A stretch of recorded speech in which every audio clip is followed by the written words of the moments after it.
Estoy muy gustoso de estar acá. También veo caras conocidas, compañeros y compañeras de los talleres y bueno, les agradezco mucho estar acá. La vamos a pasar muy bien. Como bien dice el buen Mario, ahora nos transportamos a la antigüedad. Estamos pensando en el siglo quinto, cuarto, y se va a extender hasta, al menos hasta el 2 o 1 todavía, antes de Cristo. Tenemos que estas escuelas les va a compartir un amplio espacio de tiempo. Van a conocer, pues desde luego, a Sócrates, algunas de ellas, en el caso de los cínicos, por ejemplo, van a conocer a Sócrates, van a conocer a Platón, van a tener choques brutales con filosofías como la de Platón, en algunos puntos con Aristóteles, van a continuar una línea viva durante toda la antigüedad. Van a sufrir desde luego algunos aparentes eclipses y pues en el momento final, con el ascenso del cristianismo, algunas de ellas van a desaparecer. No es el caso del cinismo, que va a pervivir al menos hasta el siglo V después de Cristo, es decir, es una escuela que tuvo al menos 10 siglos de vida, ¿no? Frente a lo que conservamos hoy, pues podemos hacernos una muy vaga idea de estas escuelas, porque conservamos pedacería, fragmentos y obras o muy manoseadas o bien muy escrupulosamente seleccionadas por su afinidad con el cristianismo, ¿no? Así encontramos filosofías, pienso en los estoicos, ¿no? Que nos hablan de un Dios y la providencia y demás, y que hay que ser virtuosos, y entonces decimos, bueno, estos serán cristianos con togas, ¿no? No más. Entonces, bueno, eso se debe sobre todo a la selección hábil, textual de estas escuelas, de sus obras. Y bueno, lo que vamos a hacer un poco en este curso breve de 4 sesiones, es trabajar, pues desde luego, con la justificación de que estas escuelas están siendo un motivo de teorizaciones en las últimas décadas, incluso yo diría que en el último siglo se han hecho ediciones, traducciones y son motivo de comentarios, de renovado interés continuamente, ¿no? Especialmente, insisto, en las últimas décadas o en el último siglo. Y bueno, eso creo que bastaría para justificar la presencia de estas escuelas en este contexto, tanto más porque cuando pensamos en la antigüedad pues solemos pensar como específico en algunos pensadores, ¿no? Platón, Aristóteles, ¿no? ¿Acaso los sofistas? Y de ahí nos saltamos hasta San Agustín a veces, ¿no? A mí me tocó en mis clases en la Facultad de Filosofía y Letras, pues que la profesora diera todo Aristóteles y al final dijo, y los cínicos eran como los anarquistas de hoy, se acabó, ¿no? Entonces, pues desde luego, ese fue uno de los motivos por los cuales yo iniciaba los seminarios allá en la facultad, ¿no? Estudiantiles. Bueno, entonces, entiendo que hay un espacio al final para dudas y preguntas. Yo creo que también si alguien tuviera alguna pregunta puede levantar la manita y bueno, hacer la pregunta que desee. ¿Sí? Bien, entonces tenemos que estas escuelas, vamos a empezar por la primera, ¿no? Estamos hablando de utopías y cuando estamos hablando de utopías nos prestamos una licencia grande. En primera, porque el vocablo no existe en la antigüedad. En segunda, porque para ellos no eran necesariamente proyectos idealistas. Pensemos en Antístenes, la figura que vamos a ver hoy, en los cínicos en general. Su manera de confrontar los valores ordinarios, los valores culturales consagrados en la polis de los siglos V y IV, son suficientes en el choque con los cínicos para evidenciar que lo suyo no era una utopía solamente. En todo caso, ellos vivieron su utopía, ¿no? La filósofa Hiparquia impartiendo sus lecciones a Teodoro el Ateo, ¿no? Rebatiéndolo duramente, ¿no? he gastado el tiempo que dedicaría al telar en mi educación. Para los cínicos, la teorización sobre la igualdad de la mujer no va a ser solo una teorización, va a ser una realidad, ¿no? En el caso de vivir conforme a la naturaleza, todos hemos escuchado las extravagancias de un Diógenes, de Antístenes o de Crates. Para ellos no es ninguna utopía, ¿no? Es el mismo caso para los estoicos también. Entonces, lo que quiero un poco a lo que quisiera llegar en este punto es que el vocablo no necesariamente se va a ajustar a esta filosofía y nos obliga a utilizarlo de este modo en nuestro tiempo. A nuestro tiempo, porque esos proyectos en la modernidad los entendemos así, como proyectos utópicos. El caso de Platón es también muy singular, pues uno hablaría de la utopía en la República, pero Platón intentó llevarla a la práctica, ¿no? En la corte de Siracusa, y después Plotino hará lo propio. Entonces, estos proyectos utópicos en realidad para ellos no tenían nada de idealista, ¿no? Algunos de ellos se van a acercar mucho más, pero con una intención, lo vamos a ver con los estoicos, con una intención muy específica. Zenón va a intentar lanzar su república contra Platón, desde luego, pero la va a intentar lanzar en el ágora de Atenas como una suerte de sacudida a la ciudad, ¿no? Sacudida a sus valores. Parece que Zenón sí estaba muy claro en que no se iba a realizar, pero Zenón era estoico, pero al lanzarla así logra un sacudimiento, ¿no? Lo vamos a ver en su momento. Entonces, el vocablo, insisto, es prestado y no se va a ajustar en todos los momentos. Sin embargo, es importante, ¿no? Colocarlo en esa rúbrica, toda vez que presentan todas las cualidades que en nuestro tiempo presenta una utopía, desde Moro y a la modernidad, ¿no? Un espacio donde se desarrolla un cierto cúmulo de valores, una cierta idea de cultura, una cierta idea de la humanidad, ¿no? Del ser humano, una antropología de fondo, y por lo tanto una ontología que va a ser el soporte fuerte para una moral y un posicionamiento político. Muchos van a decir, bueno, los cínicos no hacían política, los estoicos sí recomendaban la participación política. Bueno, permítanme hacer una aclaración. En nuestro tiempo estamos listos para distinguir entre lo político y la política.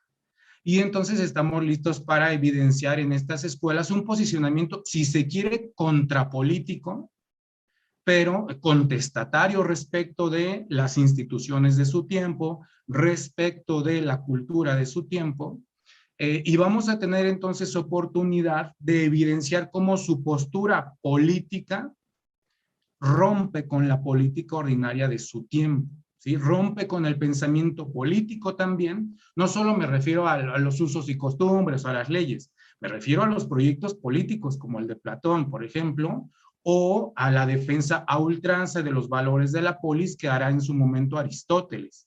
Los estoicos van a lograr rebatir el argumento que sostiene la esclavitud en la política de Aristóteles, ¿no? Y con sus mismos argumentos le van a dar la vuelta. Entonces, con los mismos argumentos de un Platón, por ejemplo, le van a dar la vuelta a su concepción de la mujer, por ejemplo. Entonces, todo esto está en juego aquí y por lo tanto podemos hablar claramente de una postura política que es claramente contrapolítica en el sentido de que se opone pues, al pensamiento político, incluso de los filósofos consagrados, pero también se opone a las leyes, usos y costumbres de la polis. En este caso estamos hablando de Atenas, ¿no? Eso podría proyectarse sobre otras polis, desde luego, especialmente sobre aquellas en las que tenía hegemonía Atenas, ¿sí? Van a tener ciertos guiños con la política espartana, desde luego. Eso lo tuvieron Platón, Jenofonte, los cínicos, los estoicos, ¿no? Entonces, bueno, parecía una especie de paradigma ahí. Entonces, bueno, esta licencia nos la vamos a tomar en este punto, ¿sí? Pues para igualmente respecto de la cuestión política, hablo de la cuestión política porque la utopía no es un puro ideario, es un ideario político, y que en la antigüedad cabría reconocer como un ideario ético-político, toda vez que la ética no está separada de la política. En nuestro tiempo podemos imaginarlo así, pero en la antigüedad no. Y vamos a hacer uso de la anécdota por una razón muy interesante. Para estas escuelas que vivían sus utopías, que vivían sus doctrinas, no son filósofos que escribieran y pues quién sabe qué hicieran. No, son filósofos que escribían sobre todo porque hacían y porque así vivían. Y filósofas, importantes filósofas, ¿no?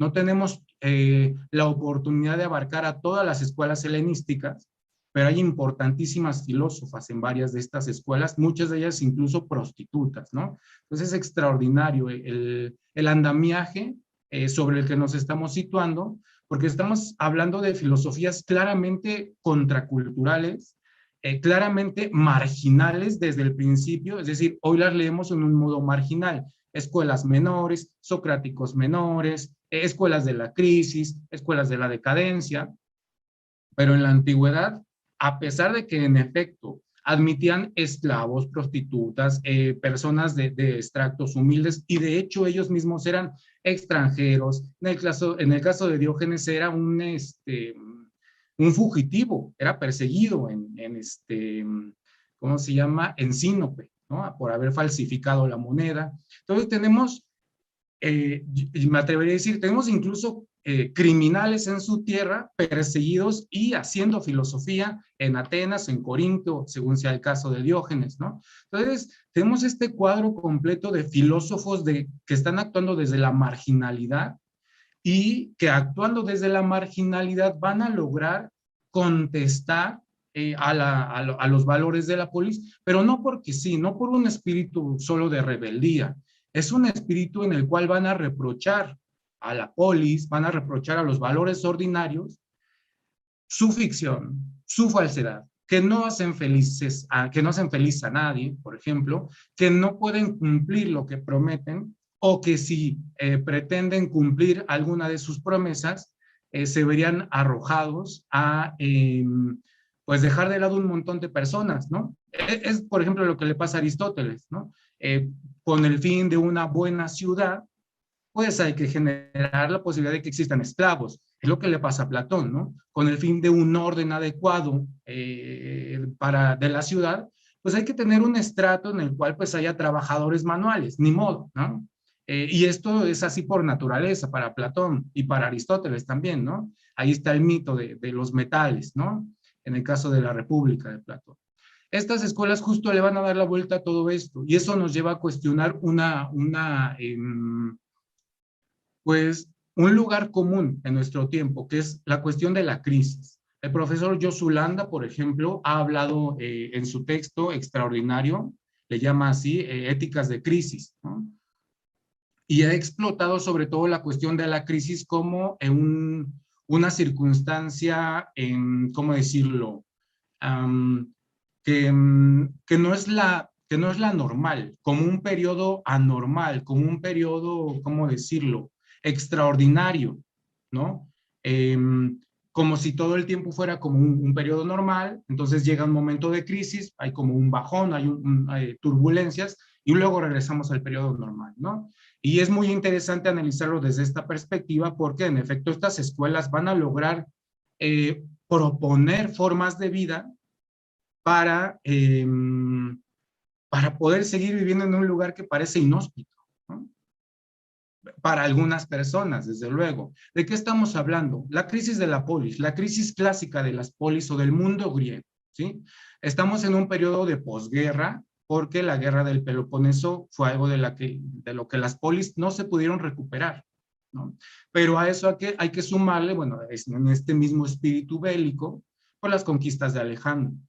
En el tiempo de los cínicos, que es lo que vamos a abordar hoy, ya están dándose las conquistas de Alejandro Magno y entonces tenemos un paradigma de la molicie. Por eso tenemos un Diógenes que continuamente está enfrentándose en las anécdotas a Alejandro. ¿Por qué?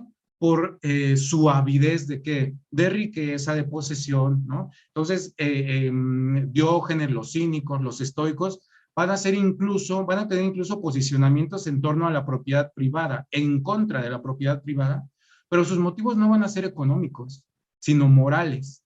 El que es ávido de dinero, posesiones, tierras, es justo aquel que no es capaz de contentarse consigo mismo, ¿no? No tiene la encratella socrática, ¿no? No tiene el control sobre sí mismo, ¿no? Que a los cínicos les va a gustar mucho más la autarquía, también a los estoicos. Entonces estamos en este periodo y me interesa cuestionar esto que se ha dicho tanto sobre la crisis. Pareciera que es un estado de excepción, la crisis, frente a la normalidad. Y en realidad no lo es. No lo es en el sentido de que la crisis no es más que el resultado del periodo normal. Es el resultado de cómo se estuvieron haciendo las cosas por décadas enteras, si no es que por siglos. La crisis de las polis, no es más que un resultante. Entonces estos filósofos ni provocan la crisis, ¿sí? Y siendo hijos de la crisis, no se contentan con la crisis, no son escuelas de, pues todo está mal, ¿cómo le hacemos? Como piensan a los estoicos hoy, ¿no? ¿Cómo lo hacemos? Ah, pues no pasa nada, tú estate bien, no importa si te están rompiendo la pierna, ¿no? No importa si te están torturando, tú sonríe porque eres estoico, ¿no? No, no son eso. Estas escuelas, como vamos a ver justo con esta cuestión de las utopías, con esta cuestión tan política, vamos a ver que logran reclamar a sus antecesores esos errores y logran intentar al menos corregirlo, ¿no? Un punto clave es el desafío de esta concepción de la mujer y su igualdad, ¿no? Incluso a Platón le van a poder reprochar, y a Aristóteles desde luego, ¿no? Van a poder contestar la cuestión de la esclavitud, van a poder contestar la cuestión de la autonomía, el autarcos, digamos el autónomo, antes de los cínicos y los estoicos, pues era pensado como el hombre que era capaz de ¿qué? De abastecer a su casa, a su familia, al oikos, ¿no? De todo lo necesario, que tenía dinero, digamos, suficiente para ser autónomo en ese sentido, autónomo económicamente, y por lo tanto va a poder también participar en la política porque tienen suficiente tiempo libre. Hagan de cuenta que es el ideal aristotélico de hombre, de ciudadano, ¿no? De ciudadano libre. Este es el autarcos, ¿no? Bueno, estos filósofos, estas escuelas van a actualizar ese concepto. El autarcos o el que tiene autarquía no va a ser tanto el que tiene independencia económica como el que es autónomo para bastarse en lo que necesita y nada más, ¿sí? Y entonces vamos a tener un Antístenes que en el pleno banquete, lean el banquete de Genofonte, extraordinario, va a decir, nos va a recordar este Sócrates que dice, ¿cuántas cosas no necesito? ¿No? Entonces va a decir, le preguntan, ¿tú de qué te jactas? Bueno, de mi riqueza. Pero ¿cuál riqueza? No tienes un óvulo, ¿no? No tienes en qué caerte muerto, diríamos en nuestro tiempo. Y él va a contestar, en efecto, porque mi riqueza es no necesitar nada, ¿no? Entonces estas escuelas van a lograr posicionarse y entonces el autarcos va a ser justamente no el que posee suficiente dinero, una familia, una mujer y que puede controlar su casa y participar en la política, sino el que se tiene a sí mismo y se respeta a sí mismo y digamos, se vive en plenitud de su naturaleza y por lo tanto no necesita ni poseer esclavos, ni poseer riquezas, ni poseer tierras, ¿no? Es decir, el que encuentra, como diría el propio Antístenes, en su propia alma, busca en su propia alma y ahí encuentra esa riqueza, ¿no? Desde ahí se van a posicionar. Entonces, en nuestro tiempo las utopías están muy mal retratadas, están muy mal, tenemos una mala visión de ellas, ¿sí? Sobre todo desde Marx, acuérdense del socialismo utópico al que le reprocha, ¿no? Y va a reprochar a los anarquistas que son unos utopistas y va a ser todo esta concepción de la utopía como pura imaginería, ¿no? Casi como charlatanería. Marcuse se atrevió a hablar del fin de las utopías, ¿no? Yo creo que más bien le habría valido hablar del inicio de las distopías, ¿no? Lo que le debemos al fallido y terrible experimento de la Unión Soviética, ¿no? Por eso es importante en nuestro tiempo recuperar las utopías de la antigüedad, porque creo que en este tiempo en el cual sobre todo las distopías apuntan a los fines de la humanidad, o bien los millonarios están jugando a ver quién llega primero a Marte o a la Luna, o quién coloniza primero un planeta. Creo que valdría la pena recuperar estas escuelas, ver qué es lo que se quedó en el camino en la historia de la filosofía y capaz que nos da alguna respuesta para nuestras propias vidas hoy. En lo personal no me interesa tanto la parte teórica de estas escuelas, en lo personal no me interesa tanto su estudio universitario, como el modo en que va a transformar nuestra vida, acercarnos a estas escuelas y lo que nos van a llevar a cuestionar, nos van a llevar sobre todo a cuestionar el modo en el que nos pensamos y nos relacionamos, porque antes que Marx, antes que los anarquistas, antes que mucha gente, estas escuelas estaban posicionándose contra los estados antiguos, las polis, no quiero cometer ese anacronismo, las polis de la antigüedad contra las leyes, pero no porque sí, sino en función de la autonomía del individuo. El individuo se fortalece sobre todo en vivirse a sí mismo y en vivir, digamos, su propia coherencia con la naturaleza. Es algo que van a destacar los teóricos de la utopía en la modernidad. Estoy pensando en Latinoamérica, desde luego en Ángel Capelletti, de quien me considero deudor en este punto, aunque Capelletti no pudo ahondar en la utopía de Antístenes, sí que conoció las utopías de los cínicos, sí que conoció las utopías de los estoicos y supo muy bien darse cuenta de que en el trasfondo del posicionamiento político de los estoicos hay un fortalecimiento del individuo. Es decir, el correlato de ese ataque directo y tan fuerte contra la polis antigua tiene un correlato en el fortalecimiento del individuo, su realidad y su naturaleza, ¿sí? Entonces, eso es un poco lo que vamos a ver estas sesiones. Los cínicos y los estoicos, ¿a qué se enfrentan? Ustedes dirán, bueno, Platón se puede leer desde muchas otras aristas y otras perspectivas. Pues a mí me parece muy interesante notar cómo es que, en efecto, en nuestro tiempo puede hacerse eso, pero me interesa ver cómo estas escuelas veían a Platón. No me interesa tanto qué dice Platón, porque es mucho más interesante respecto de la historia de la filosofía, cómo lo percibían en conjunto, porque no solo son uno de ellos. Los epicúreos, también los estoicos, los cínicos, ¿sí? Es decir, una gama amplia de filósofos van a convertir en un blanco predilecto de sus ataques a la escuela peripatética y a la academia.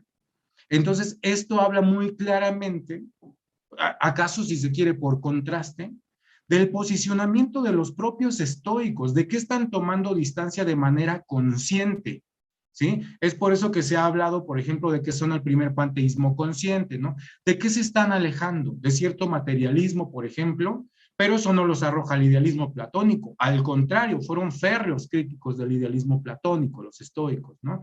Lo mismo los cínicos. Pensamos que son como los chistositos de la antigüedad. Nos gusta más o menos, creo, pensarlos así. Nos gusta más un Diógenes que lanza un pollo desplumado dentro de la academia que un Diógenes que con eso pretende evidenciar que la filosofía de Platón no termina de encuadrar qué sea el hombre, ¿sí? Entonces, en el anecdotario podemos evidenciar, vamos a poder ver que el trasfondo es profundamente crítico, que podría tener unas profundidades teóricas insospechadas, pero que se deja sentir en ese modo, en el anecdotario, por el propio modo de vida de los cínicos, que es justamente la vida en las calles, la filosofía en la calle, la filosofía directa, la filosofía para el ciudadano y ciudadana común, ¿sí? La filosofía para todo aquel que vaya pasando por el ágora. Es algo que las va a distinguir. ¿no? No es una escuela privada como la academia o el peripato. Estamos hablando de escuelas que abren sus supuestas escuelas en plena calle, en el mercado, en el caso de los estoicos, ¿no? Estamos hablando de un ala del ágora, ¿no? Entonces, me parece que por ese lado nos podemos acercar y yo insisto, nos van a dar mucho de qué reflexionar para nuestras propias vidas, ¿sí? Bien, entonces yo les voy a hablar un poco de Antístenes. Antístenes, ¿por qué? Y en este contexto, ¿por qué es importante? Bueno, primero porque Antístenes en su momento, es decir, fue contemporáneo de Platón, discípulo de Sócrates, compañero de los otros socráticos, me refiero a Aristipo, Jenofonte, Euclides, Fedón, ¿sí? Pero va a ser probablemente el socrático más destacado de su tiempo. Va a escribir diálogos socráticos antes que el propio Platón, ¿sí? Se le atribuye incluso que él fue quien propició la condena y muerte de los acusadores de Sócrates, ¿no? Es decir, habla de una persona muy radical, ¿no? Tenemos que en él ya se perfilan los caracteres básicos del cinismo, ¿no? Esta idea de la autonomía, de no necesitar nada, el manto roído, no presenta otros caracteres típicamente de Diógenes y en adelante, pero sí presenta cierto carácter del tipo, hoy llamaríamos, mm, ¿cómo decirlo? Una contestación a la opulencia por medio de cierto posicionamiento austero. A mí no me gusta la palabra porque para la austeridad de repente suena como, bueno, pues hay que gastar menos, ¿no? Pero en el caso de Antístenes él lo traduce, él le da la vuelta, ¿no? Hay que ser mucho más rico en lo propio, ¿no? Entonces, lo tomo con cuidado, esto de un espíritu muy austero. Yo pensaría que estas escuelas son muy autonomistas en ese sentido y, por lo tanto, insisto, van a lograr cuestionar un montón de cosas en su tiempo. Antístenes es una pieza importante, una pieza bisagra, yo le llamo de repente, porque va a anunciar a los cínicos, pero también va a anunciar a los estoicos, ¿sí? De modo que muchos estoicos se vinculaban de manera directa con la figura de Antístenes y por lo tanto se han llamado socráticos. Algunos, lo vamos a ver sobre todo en la última sesión, porque vamos a ver que los estoicos, más tardíos, van a intentar distanciarse de cierto posicionamiento cínico. Y esto es muy interesante porque se va a reflejar también en su política, ¿sí? Entonces, y bueno, Antístenes, esta es la parte que conocemos, la parte incluso que más rescataron los biógrafos antiguos, su espíritu cínico, su espíritu, el Sócrates que va al ágora y dice cuántas cosas no necesita, ¿sí? Pero hay un Antístenes que desconocemos, un Antístenes que se pierde incluso dentro del cinismo. Es un Antístenes que estaba profundamente interesado por la semántica, por el lenguaje, por las cuestiones de lógica, incluso por la teoría del conocimiento, ¿sí? Un Antístenes que, si bien disputó contra Platón en el terreno moral, en el que disputaron también otros cínicos, también va a disputar con Platón en el terreno de la ontología, del corporalismo, desde luego, pero también en el terreno de la teoría del conocimiento, ¿no? ¿Qué tenemos de Antístenes? De Antístenes, bueno, tenemos que él creía que cabía iniciar cualquier estudio, cualquiera del tipo que fuese, por el análisis de los nombres, ¿sí? Y esto refleja una profunda teoría que va a ser contestada por Platón en el Crátilo. ¿Cuál es esta teoría? Los nombres tienen un vínculo natural con la cosa y entonces el nombre refleja la naturaleza de la cosa. Acuérdense que el dilema o el disyunto o de lo que se trata el crátilo es justamente si el lenguaje es convencional o es natural, ¿no? El terreno de fondo es justamente la disputa en torno a la naturaleza y la legalidad o la convención.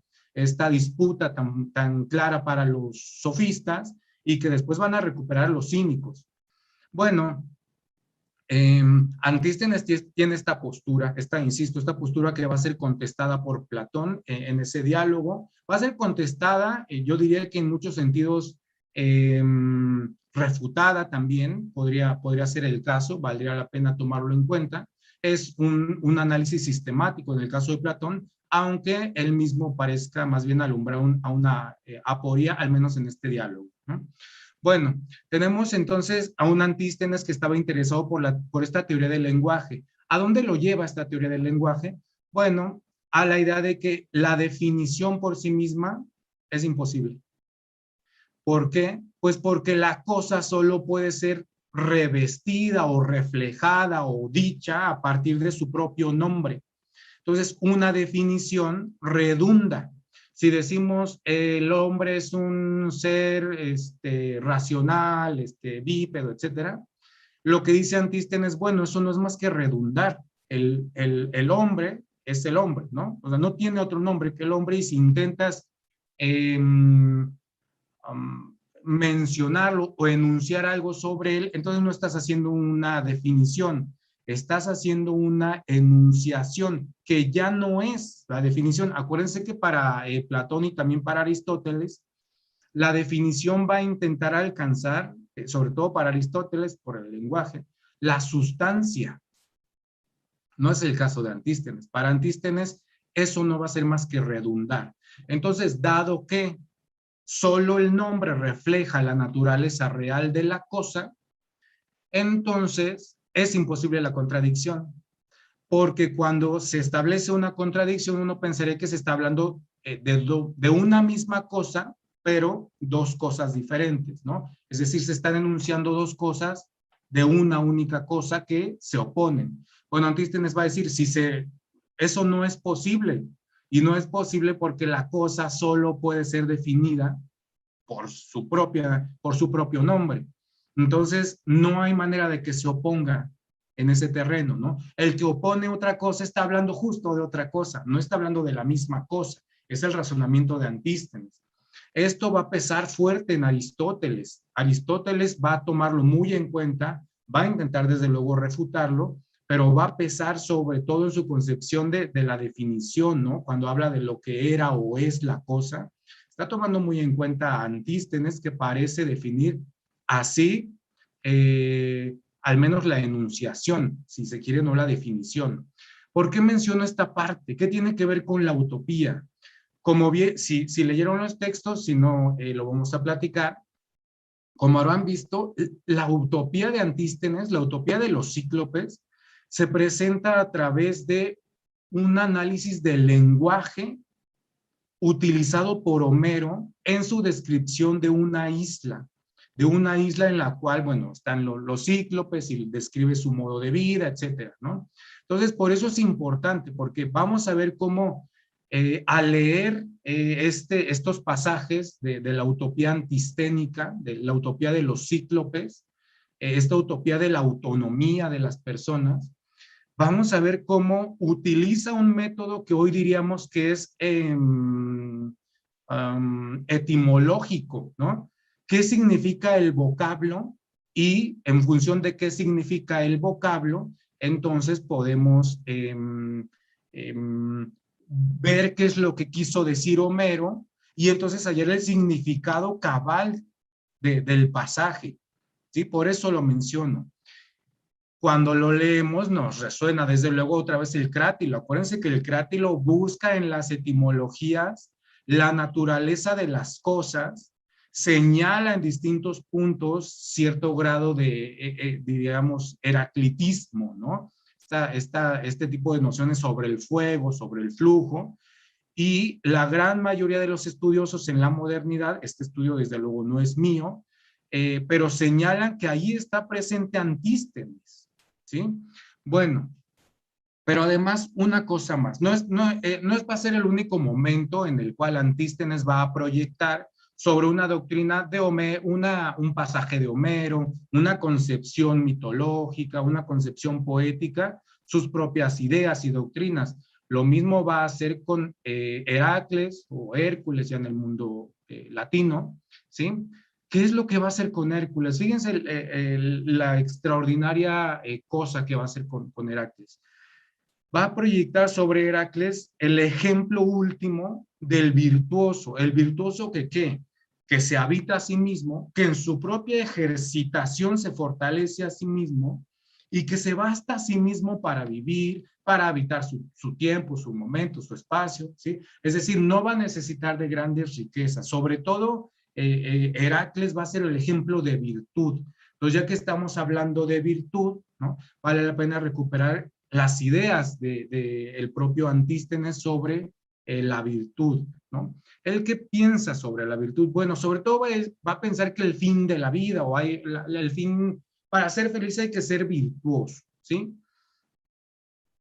Otra vez, me interesa que no nos dejemos llevar tan solo por la idea de, bueno, virtudes son templanza, justicia, fortaleza y las cuatro cardinales y las que le va a agregar el cristianismo. En la antigüedad cabe entender virtud como excelencia en la propia naturaleza. Esto es importantísimo porque si no notamos esto, otra vez vamos a estar haciendo a los cínicos y a los estoicos cristianos con togas.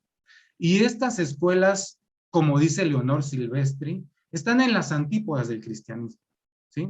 No, sobre todo no les interesa ni la salvación, ¿sí? Al menos no en otro mundo, les interesa ser felices aquí y ahora, ¿no? Entonces no les interesa ese tipo de salvación, no les interesa portarse bien y obedecer un grupo de leyes o expuestas o externas, no. La única ley que van a obedecer es la ley de la naturaleza y esa es interna. Por eso la virtud, el llamado a vivir en la virtud es el llamado a vivir en su propia naturaleza, ¿ya? El llamado a vivir íntegramente, autónomamente y prescindiendo de lo más, ¿no? Prescindiendo de lo que no es necesario. Por eso es importante en este punto mencionarlo, ¿no? Bueno, ¿qué otras ideas tenemos en torno a la virtud, ¿no? En esos textos que les di en las lecturas y que, bueno, vale la pena recuperar. Que la virtud del hombre y la mujer es la misma. Acuérdense que Aristóteles en la política va a aclarar que la virtud de el hombre, la mujer, los hijos, el esclavo, no es la misma. Creo que ni siquiera menciona al esclavo, ¿no? O si lo menciona es porque su virtud es la utilidad, ¿no? Acuérdense que para Aristóteles es un objeto vivo, pero es un objeto, ¿no? Bueno, Antístenes va a dejar muy claro que no hay diferencia respecto de la virtud y por lo tanto no hay diferencia respecto de la educación y por lo tanto no hay diferencia respecto de la inteligencia, ¿sí? Es el primer momento en el cual de manera cabal la naturaleza de la mujer va a ser equiparada a la naturaleza del varón, ¿sí? Sin intermedios, ¿sí? Porque dado que el único fin es, pues, vivir conforme a su propia naturaleza, entonces, ¿para qué meterle ahí cosas como, es que lo hace por el bien de la ciudad, es que lo hace, no lo hace por la obediencia a nada que no sea su propia naturaleza? Y eso cabe destacarlo. ¿Por qué lo menciono? Porque cuando muchas personas dicen, bueno, pero Platón ya lo había hecho, hay que entender para qué le sirve a Platón la libertad de la mujer, que ni siquiera utilice ese vocablo, ¿no? La igualdad de la naturaleza de la mujer le va a servir para dos cosas, ¿no? Primero, para fortalecer militarmente al Estado, porque la va a poder utilizar como un guardián, ¿sí? Segundo, pues porque necesita que sean comunes entre los hombres, ¿sí? Otra vez fortaleciendo militarmente al Estado, ¿sí? Y tercero, porque necesita que las mujeres tengan hijos para el Estado, como lo dice con toda claridad en la República, ¿no? La mujer va a parir hijos para el Estado. Entonces, la mujer está categorizada como función dentro del Estado. Sirve no para ella misma, sirve para el Estado, lo cual no es nada extraordinario, dado que en la antigüedad eso se pensaba. En la polis ordinaria, las personas se debían a la polis. El buen ciudadano no era el que destacaba por sí mismo, sino el que destacaba y en ese destacar beneficiaba a la polis, ¿no? Un rico, por ejemplo, que no contribuyera con la polis era mal visto, ¿no? Entonces, bueno, insisto, en la antigüedad no era ninguna sorpresa, pero sí que es una sorpresa el posicionamiento de los cínicos, que se va a radicalizar, ¿no? Pero ya están Antístenes. Entonces además tenemos una nota muy interesante, dice, el sabio vivirá no conforme a las leyes de su polis, ¿no? Sino conforme a las de la virtud. ¿Qué está oponiendo a las leyes, usos y costumbres, convenciones de la polis? La virtud de la persona.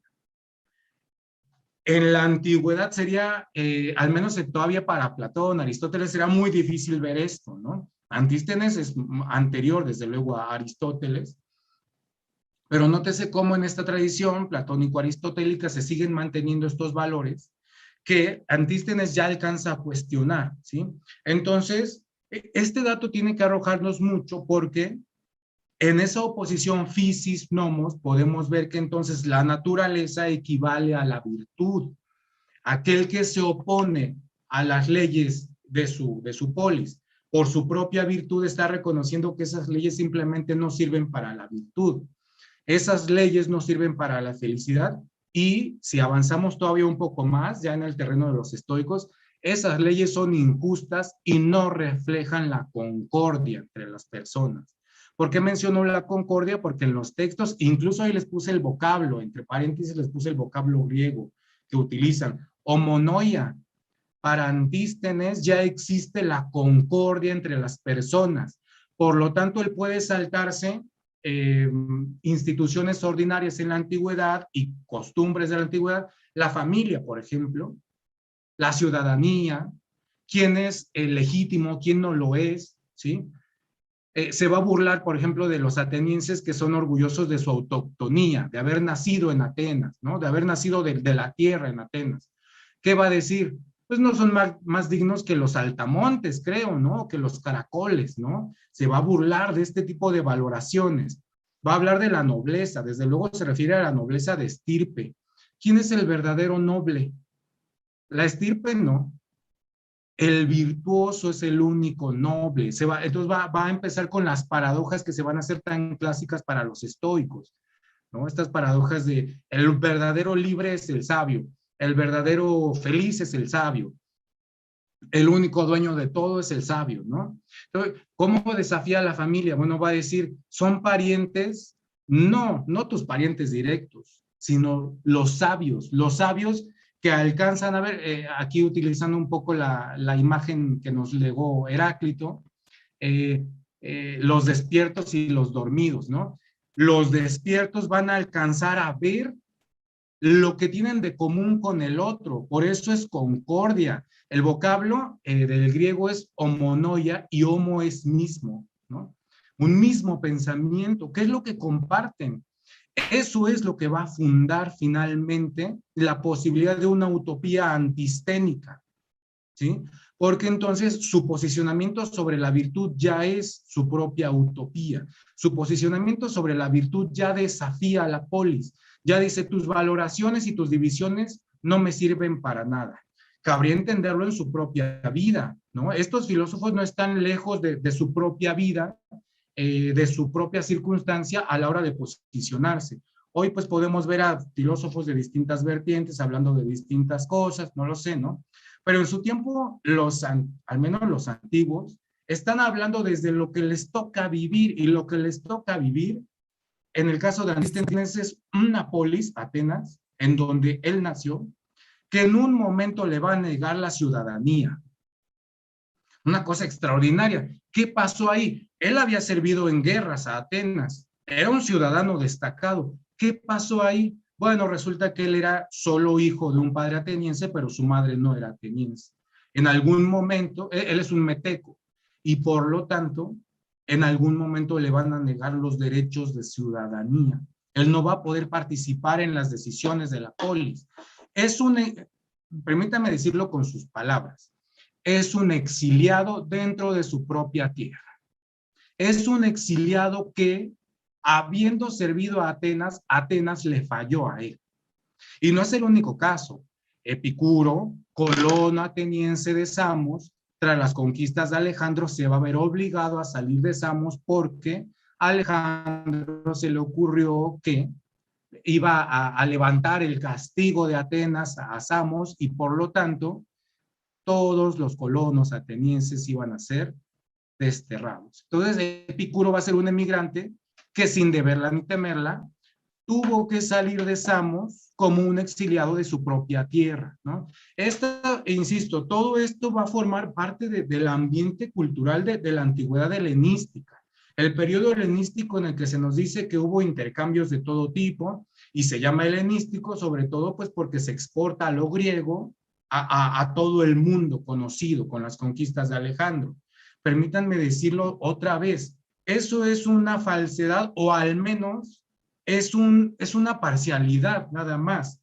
No es lo griego lo que se exporta. En realidad, todas las ciudades conocidas de la antigüedad van a exportar sus valores. Eso va a hacer a un Aristipo moverse de Cirene, ¿no? Imagínense hasta dónde está Cirene, ¿no? Cirene, casi en África, ¿no? Se va a mover de Cirene a Atenas. Y en Atenas va a lograr poner de cabeza ciertos valores. Y lo mismo va a pasar con un sinnúmero de filósofos y filósofas. Entonces, en realidad lo que está pasando es más bien una suerte de, ¿cómo decirlo?, contaminación mutua, de intercambio cultural. Entonces, no es tanto una helenización como una sincretización, yo diría que es más justo, ¿no?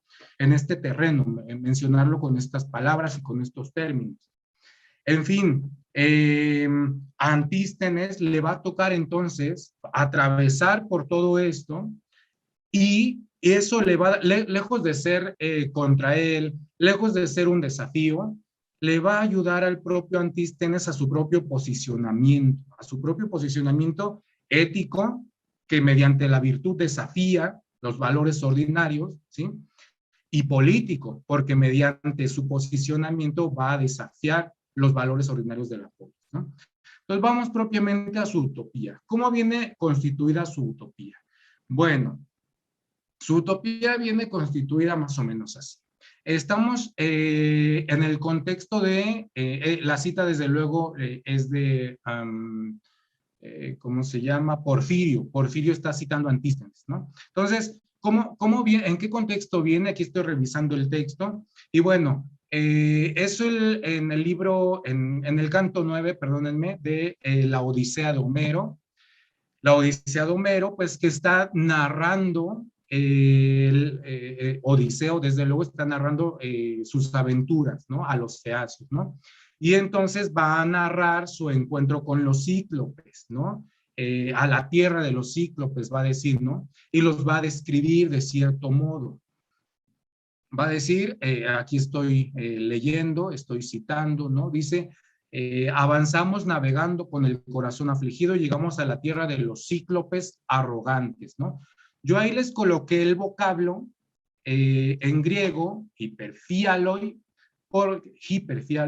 porque Antístenes va a estar jugando con el lenguaje todo el tiempo. Entonces, para que se comprendiera es importante, ¿no? Ponerlo al menos ahí entre paréntesis, ¿no? Entonces, eran arrogantes y sin ley, ¿sí? Pero además dice que no trabajaban, no araban la tierra, no plantaban árboles, sino que todo pues nace naturalmente y todo se les da naturalmente, trigo, cebada, vides, etcétera, ¿no? Uvas, ¿no? Bueno, la lluvia, ¿no? Se las manda Zeus, dice, ¿no? Entonces dice, y los cíclopes no tienen asambleas, no tienen leyes, no tienen un consejo, ¿no? Viven en las cumbres de los montes, en cuevas, ¿no? Pues propiamente son cavernícolas, ¿no? Y cada uno da su ley a su propia familia, ¿no? Y sobre todo esta última parte, y no se cuidan los unos de los otros, ¿no? Desde luego, en el mundo griego esto tiene la significación de, pues son unos completos desarraigados, ¿no? No tienen una ciudad, no trabajan, no producen. Acuérdense, para nuestro tiempo es sumamente peligroso no producir, ¿no? Aquel que no produce es señalado de nada, ¿no? Por eso no quieren a los filósofos porque no producen, ¿no? Como si uno estuviera obligado a eso. Bueno, no producen porque esos valores muchos no los reivindicamos, ¿no? En fin, lo menciono porque a mí en lo personal estas escuelas me han hecho cuestionar un montón de cosas y vivir un montón de cosas, ¿no? Entonces, yo lo digo con mucho ánimo, ¿no? Bien, tenemos que ¿quiénes son los cíclopes en la antigüedad, en la mitología, ¿no? Esos seres semibárbaros, descomunales en sus cuerpos, feos, ¿no? De un solo ojo, pero no, ¿cómo aparecen Polifemo eh, este cíclope que captura a Odiseo? ¿Cómo los retratan? Pues son prácticamente torpes, son tontos, ¿no? ¿Cómo te llamas? Nadie. Como dice el cíclope, nadie me ha dejado ciego cuando van a ayudarlo los otros cíclopes, ¿no? Ah, nadie te ha dejado ciego, bueno, pues nos vamos, ¿no? Son un paradigma de la molicie, ¿no? El hecho de que los estén reivindicando no es cualquier cosa. El mismo Antístenes va a reivindicar, insisto, a Heracles, ¿sí? Y el mismo Antístenes va a estar reivindicando a ciertas figuras ordinarias, ¿no? A las prostitutas, ¿no? A los pobres, siempre, pero insisto, no es un ánimo de pobrecito pobre, yo lo voy a reivindicar. No, es un ánimo de la pobreza incluso, es un garante para ti que no tiene el rico, porque el rico depende de tantas cosas que nunca podría ser feliz, ¿no? Entonces, insisto, en este punto cabría ver, en ese guiño a los cíclopes, cabría ver un gesto de rechazo, si se quiere, un gesto contestatario a ciertas valoraciones en la antigüedad, ¿sí? No está hablando de los dioses olímpicos, no está hablando de Zeus, de Hera, no lo sé, ¿no? Está hablando sobre todo y por encima de todo de estas figuras marginales también, marginales dentro de la propia mitología, ¿no? Veo que me he pasado un poquito del tiempo, disculpen, yo voy a procurar abordar la cuestión de la utopía y bueno, cerrar esto de la manera apropiada para dar paso a sus preguntas y comentarios que serán bienvenidos, ¿no? Bueno, en este punto, es más, quisiera recordar solo un momento en el cual Platón ataca a los materialistas llamándoles gigantes, ¿no? Los hijos de Gea, desde luego, ¿no? Estos otros parias en la mitología, ¿no? Bueno, la mayoría de los editores modernos se encuentra a Antístenes en esa crítica de Platón, ¿no? ¿Y por qué un materialista? Acuérdense que Antístenes va a decir contra Platón, cuando éste estaba hablando de la tacidad, de la taza, va a decir, yo solo veo la taza, ¿no? Es un nominalista absoluto y solo ve los cuerpos, ¿no? Platón, muy ingenioso como era, le va a contestar, pues es que tienes lo necesario para ver la taza, los sentidos, pero no lo necesario para ver la tacidad, la inteligencia, ¿no? Boom, ¿no? Ahí le da un zape al propio Antístenes, ¿no? Antístenes se la devolvió después, no sé si ustedes sabían, pero Antístenes fue atacado por Platón o fue refutado en esta idea de que no se era posible contradecir, y entonces Platón le dice, pues al decir que no se puede contradecir, estás contradiciendo, entonces tú mismo, digamos, te muerdes la cola, ¿no? Tú mismo entras en contradicción con tu propio postulado. Esto lo va a atacar, no recuerdo en qué diálogo, pero lo aborda en un diálogo el propio Platón.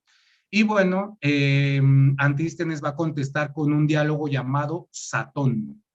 Satón hace referencia a sate, que es pene en griego, y se está burlando del nombre de Platón. Acuérdense que Platón se llama por su espaldota, ¿no? Bueno, Satón en realidad le está haciendo una burla al nombre del propio Platón, ¿no? Solo para que veamos ahí de cuál es el fondo de la cuestión del materialismo. Bueno, y de los gigantes, y bien.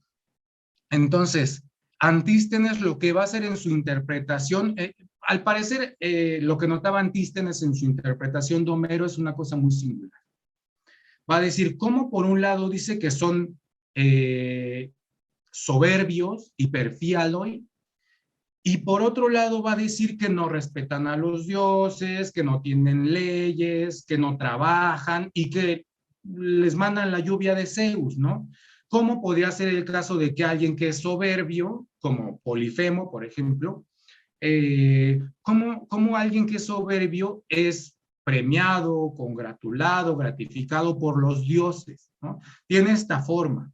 Pero el modo en el que el propio Antístenes lo va a resolver, y con esto me voy a permitir compartir mi pantalla, es una cosa extraordinaria, ¿no?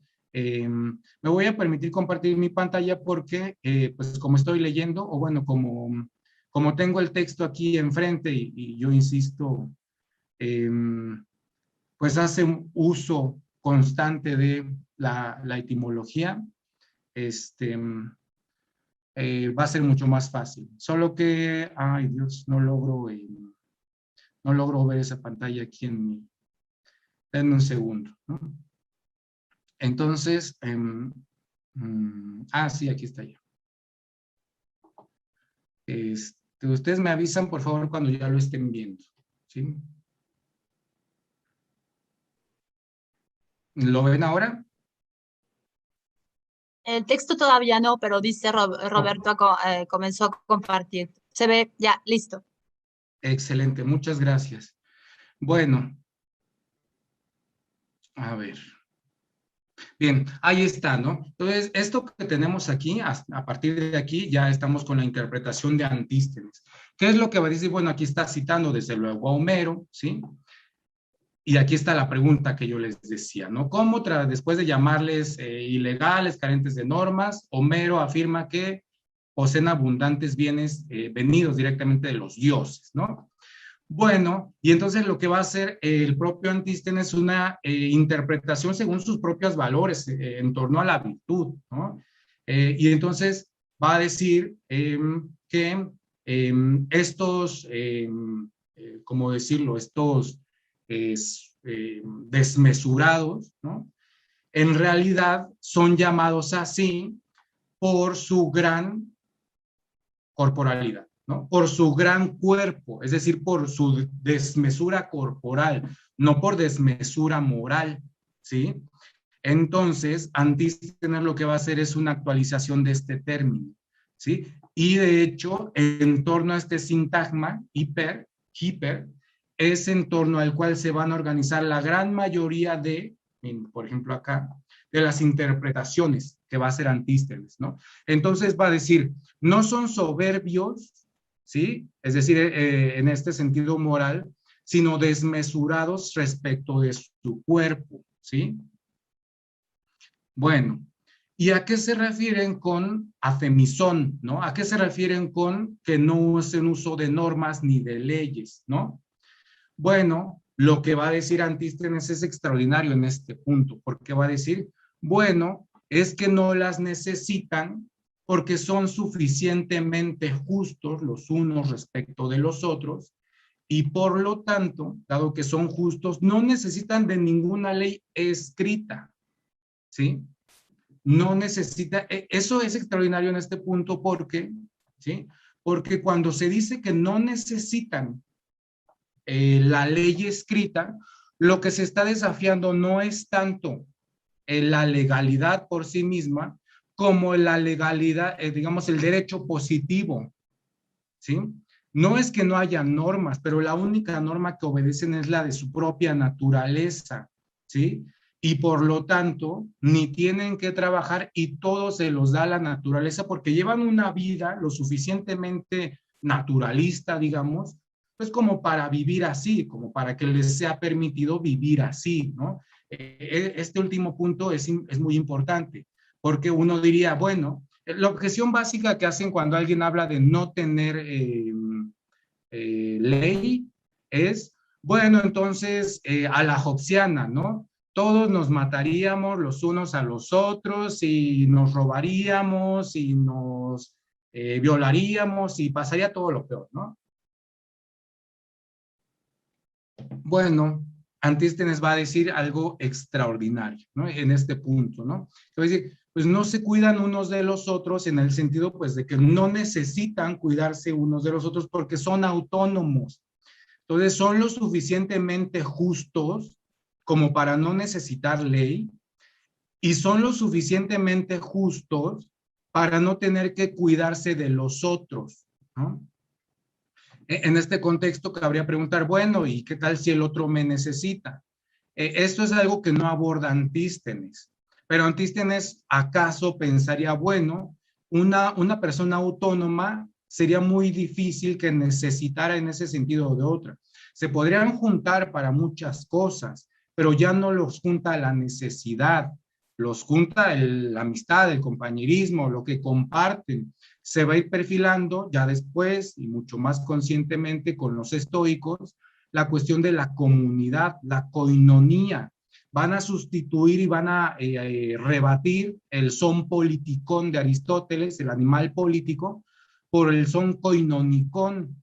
No es que no haya comunidad, pero no es política. Es una comunidad en la cual el koinon, lo común, va a ser lo que prime por encima de todas las cosas, ¿no? Entonces, en este punto, a ver, déjenme ver, voy a dejar de compartir y creo que no sé cómo, entonces, ya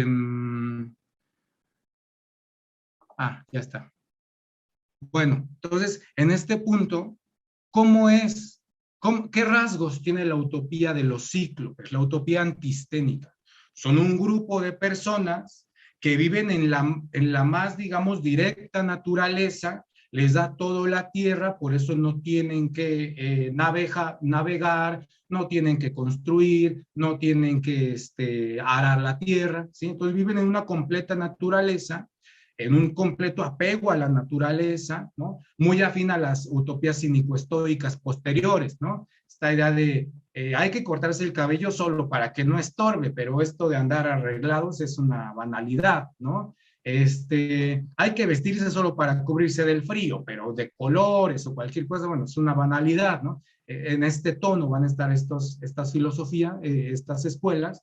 Bueno, Antístenes en este punto va a llamar a una vida conforme a la propia naturaleza, y la naturaleza es así, una naturaleza, digamos, descarnada, una naturaleza que se desgarra en ese sentido, que inmediata en ese sentido, y por lo tanto solo, ¿qué es lo que necesita una persona en ese estado, no? Quizá en la modernidad nos parezca una cosa extravagante, pues finalmente, por ejemplo, en el celular tenemos todo, ¿no? Relojes, despertador, mensajes, espejo, el teléfono, el celular se vuelve algo sin lo cual sería imposible vivir, ¿no? Quizá para algunos en la modernidad, pero reducido a su ámbito más propiamente natural, lo humano requiere de muy pocas cosas para vivir feliz, ya ni siquiera solo para vivir, ¿no? Es más, en el no necesitar nada se fortalece la persona en el sentido de que, pues, necesita mucho menos, ¿sí? Es decir, necesito mucho menos, entonces no ando en pos de nada que no sea yo mismo o yo misma, ¿sí? ¿Para qué necesitaría leyes si soy justo? ¿No? Hay otras opciones, por ejemplo, Platón, ¿no? Platón va a tener ahí una república que va a ser señalada en la modernidad como un totalitarismo, ¿no? Y cuando lo leemos decimos, hay chispas, ¿cómo que el engaño va a ser sistemático? ¿O cómo que el uso de los mitos va a ser para meter miedo? ¿O cómo que vas a llamar a la justicia por los castigos en el más allá? Son mitos, pero Platón los introduce ahí claramente como el engaño del que serán sujetos los ciudadanos, ¿no? Y un montón de cosas, ¿no? En el caso de Antístenes, de lo que está hablando es de un tipo de relación natural entre todas las personas, ¿sí? Una legalidad muy inmediata que le viene dictada desde el interior de la persona, ¿no?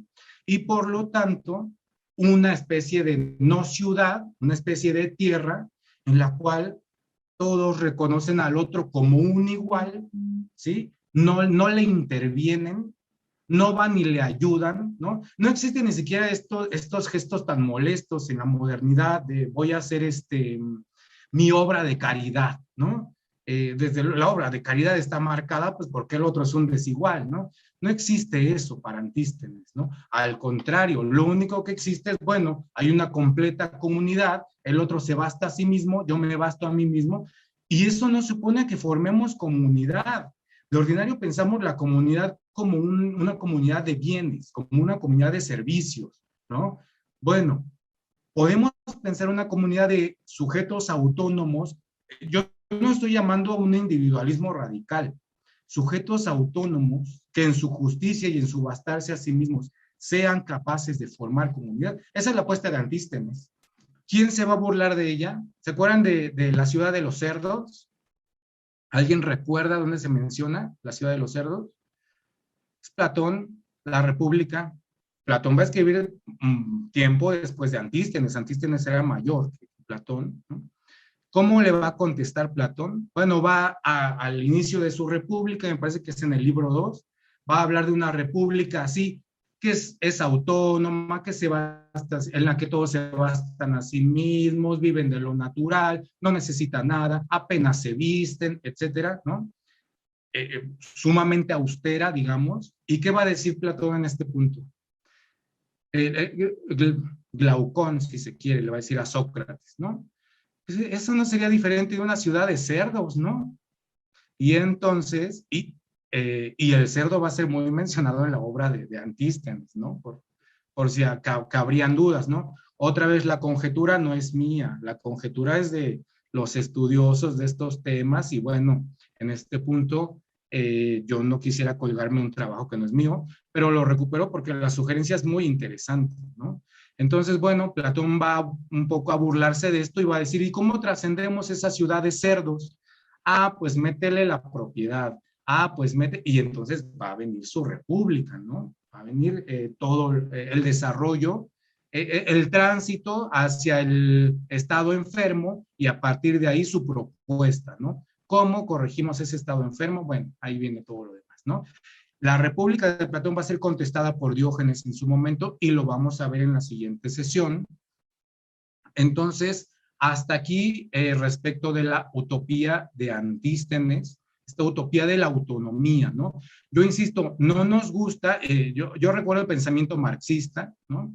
En este punto y digo, bueno, pues fue algo que nunca les pareció, esta idea de organizar la revolución sin un Estado fuertemente centralizado que hiciera posible la revolución y el sostén posterior de esa revolución, pues nunca les hizo sentido.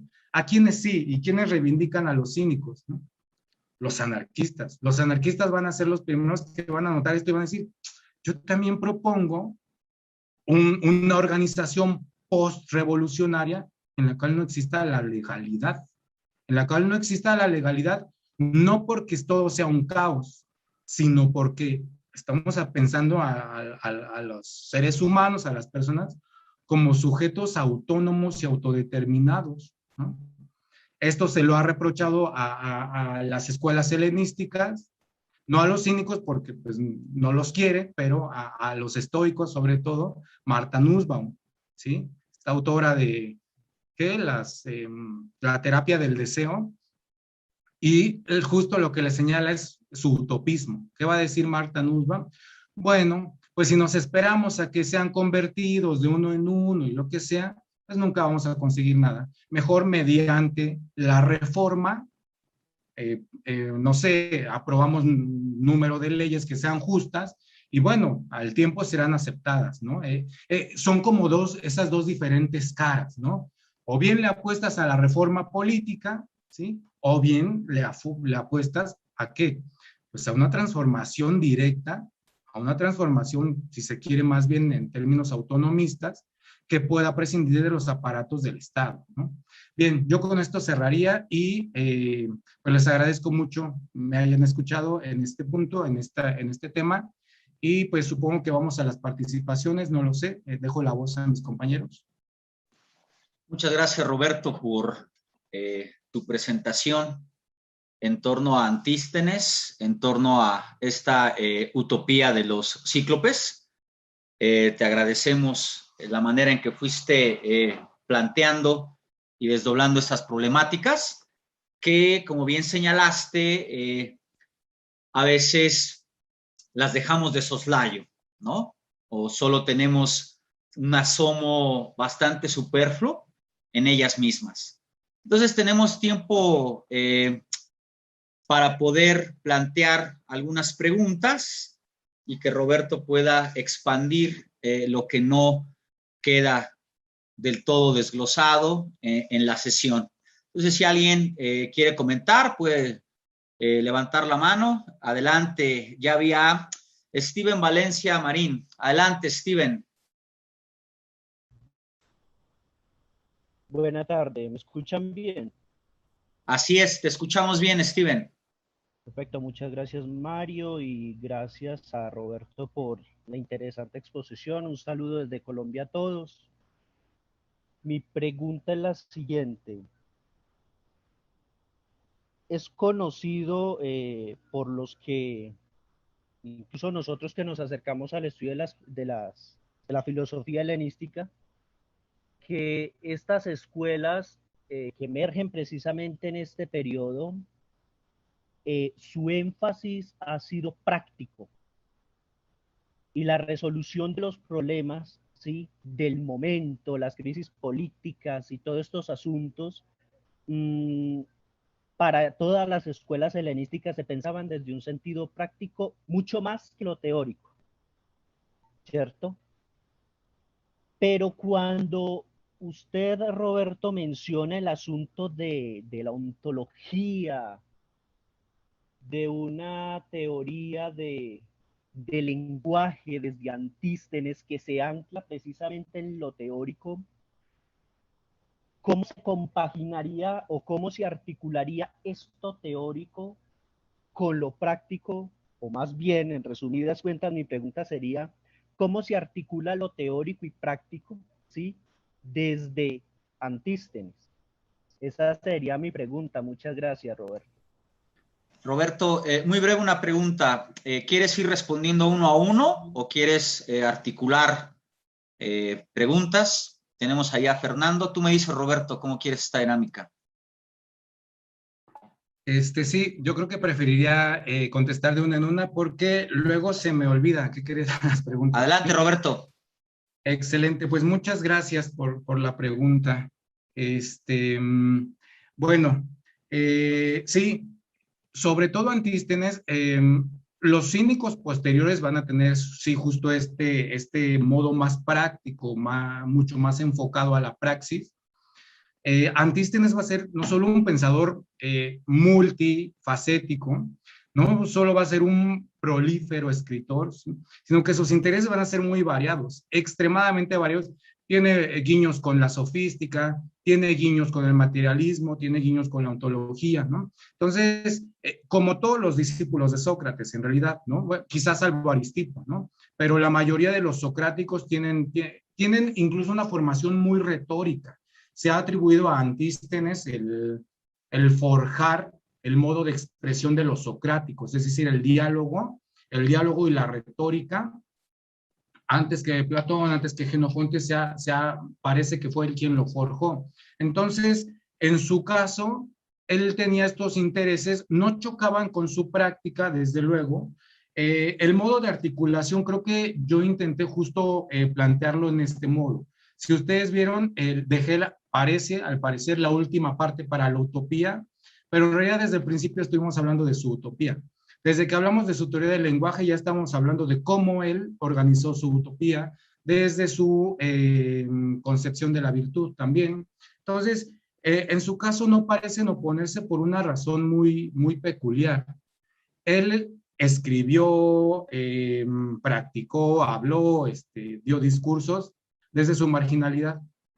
En el gimnasio Sinosargues, por ejemplo, pues que era para metecos, para gente de baja estima, de baja calaña, digamos, ¿no? Él dio ahí sus lecciones, ¿no? Entonces, creo que para él era un terreno natural. Nos podría sorprender quizá, pero yo creo que en parte es porque justo se desconoce mucho de estas escuelas. Por ejemplo, Simón el Zapatero, un zapatero que fue el primero en escribir diálogos socráticos, y Simón el Zapatero va a legar a la posteridad los diálogos socráticos que después serán tan famosos y que hoy conservamos los de Platón, ¿no? Entonces, hay un Fedón, también discípulo de Sócrates, va a ser un esclavo prostituido, rescatado, y que en su contacto con Sócrates va a tener unas teorías bastante interesantes fisionómicas, sobre todo, ¿no? Entonces, Esquines es pobre, es absolutamente pobre, y sin embargo en la antigüedad los rhétores lo comparan con Platón y dicen que ahí se dan, digamos, un topón, por decirlo, ¿no? Es decir, ahí se van, uno con otro, dicen es difícil decidirse porque tanto Esquines como Platón, aunque hoy no sabemos ni quién era Esquines, ¿no? Son brillantes a la hora de escribir, ¿no? Entonces, yo creo que en buena medida, aunque hoy quizá es mucho más fácil pensar que una persona pues desarraigada, pobre o en la práctica, no pueda compaginar su vertiente teórica y su vertiente académica con ello, pero esa distinción es para nosotros. Para la antigüedad es muy difícil pensarlo. No hay modo de pensar un filósofo en la antigüedad que esté hablando de lo que no practica, ¿no? En algunos casos, pues ahí existe, ¿no? Tampoco cabe idealizarlos, pero es importante en este punto notarlo, ¿no? Entonces, y bueno, solo para que nos hagamos también una idea mucho más cabal de estas escuelas, pues pensamos a eso sobre muchas escuelas, pero Epicuro escribió como 700 rollos, Crisipo escribió más que Epicuro, entonces eran escuelas, crearon un sistema, los estoicos, digamos, Aristóteles pues fue creando su obra poco a poco y pues, se va a contradecir en algunos puntos porque pues va evolucionando su pensamiento. Pero los estoicos construyen un sistema desde el principio y solo lo van perfeccionando a tal grado que cuando uno los lee dice, ay Dios, como el Sócrates que dice necesito un buzo, ¿no? En el Fedón, ¿no? ¿Por qué? Porque eran extremadamente sistemáticos. Entonces para ellos no están peleadas esas dos cosas. Al contrario, ese afán de sistematicidad y esos afanes teóricos sobre todo están pensados para fortalecer la práctica, no para debilitarla, ¿no? Mientras más fortalecido está mi discurso, mucho más capaz soy de responder en el modo vital, en el modo real, ¿no? En el modo práctico, digamos. Muchas gracias. Gracias, Roberto. Bien, Roberto. La siguiente pregunta tenemos a Fernando. Adelante, Fer, te escuchamos. Hola, hola, hola a todos. Hola, Roberto. Antes que nada, una gran felicitación por tu magnífica exposición, muy instructiva y por supuesto interesante, compleja. Y yo tengo un par de preguntas, bueno, pues que no sé, ojalá pudieras compartirnos un poco lo que piensas. La primera es que bueno, hablabas bueno, al principio de tu exposición de la diferencia entre definición y enunciación, y esto, la verdad, no terminé por entenderlo. ¿Qué estás traduciendo por definición y también qué traduces por enunciación?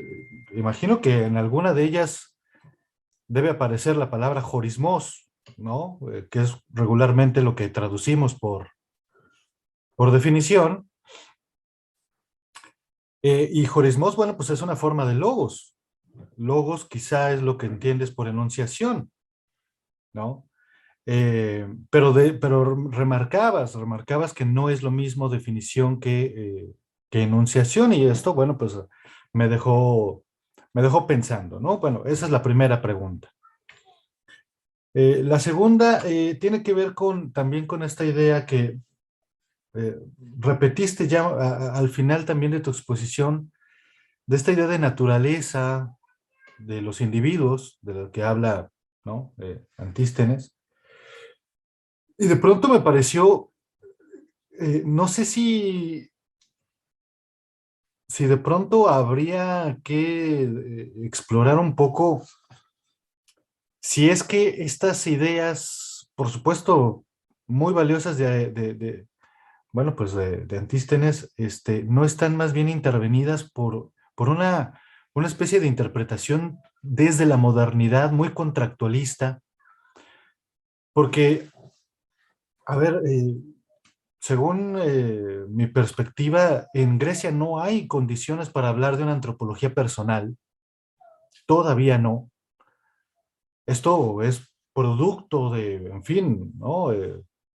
Además de varios filósofos de varios cientos de años, el primero de ellos, o bueno, o uno de los más importantes, San Agustín, que empieza a crear la noción de antropología personal, y lo que provoca la antropología personal es que haya una distanciación entre lo propiamente humano y lo que constituye la naturaleza. Pero estamos hablando del siglo IV después de Cristo. Antes de esto, en Grecia no parecen existir condiciones para hacer una distinción tan clara entre aquello que constituye la naturaleza y aquello que constituye lo humano. Por eso decía, esto en los contractualistas, siglo XIX, bueno, pues es muy claro, ellos, ¿no?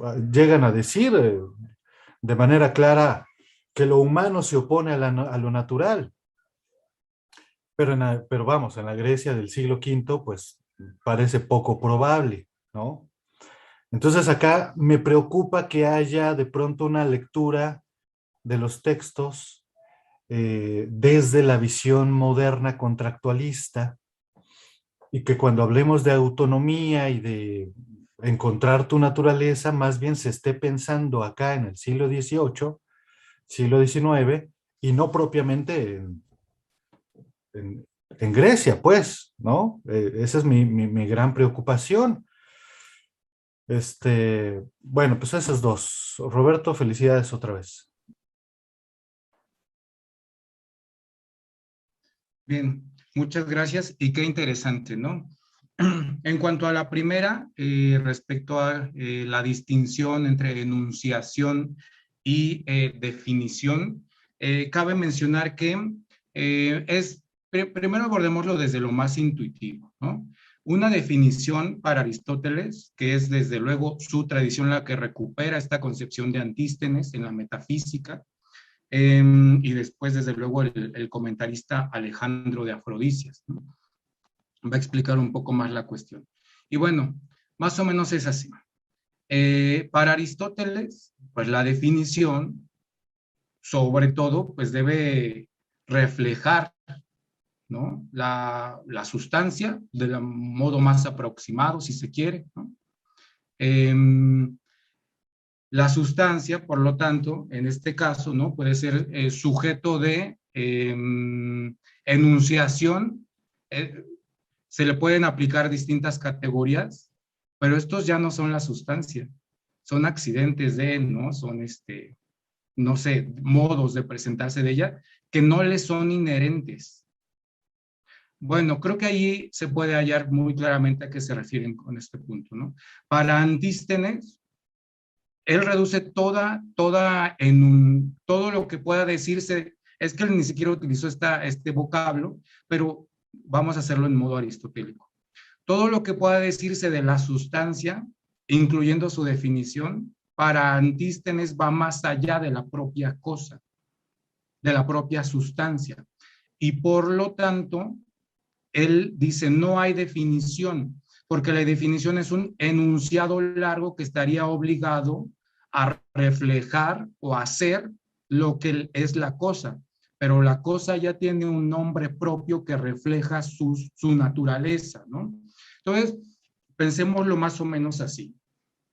En lugar de pensar tan abstracto el lenguaje, pensemos de un nativo, un hablante nativo, no asiste al significado porque aprende qué es la cosa de manera natural, digamos, ¿no? O sea, me refiero, le es enseñado y todo lo demás, pero aprende a nombrarlo y no dice eso que está ahí, ¿qué significa?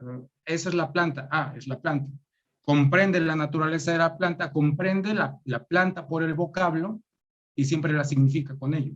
Entonces no necesita la definición. Eso es a lo que se refiere Antístenes, ¿sí? La definición por sí misma entonces no es necesaria porque no es una extensión innecesaria y redundante de lo que nombra la propia cosa, ¿no? De lo que nombra el nombre de la cosa, que contiene la naturaleza de la cosa. Fíjense qué cosa más extraordinaria. El nombre contiene la naturaleza de la cosa. Es una ontología que hace un fuerte vínculo entre el lenguaje y la realidad, ¿no? Entonces, respecto al griego te lo debo, yo no chequé el griego, yo chequé la traducción, pero bueno, es atendiendo a la cuestión como lo hicieron también los estoicos, ¿no? Bueno, la enunciación puedes enunciar del hombre un montón de cosas respecto a las categorías accidentales, ¿no? Es alto o bajo, no lo sé, ¿no? Güero, moreno, inteligente, no inteligente, eh, no lo sé, ¿no? Entonces, todas estas no formarían parte de la sustancia, ¿sí? Y no formarían parte de la definición. Todo lo que está haciendo Antístenes es llevar incluso hasta ese punto toda definición. Toda definición es redundante, toda definición no hace más que enunciar. Cuando dices el hombre es un animal racional, lo que estás metiendo es una cópula, el es. Y el es va más allá del hombre. El hombre es, además es racional, pero además es animal, pero además es, ¿no? Y acuérdense que en el mundo socrático se había cuestionado mucho este punto de la cópula. La escuela megárica va a decir, por ejemplo, no puedes decir el árbol es verde, porque verde es una cosa diferente de árbol, ¿no? Entonces puedes decir el árbol es árbol, o ¿para qué multiplicas innecesariamente los entes, ¿no? Los estoicos lo van a resolver de un modo muy ingenioso. El árbol verdea, ¿no? Van a decir.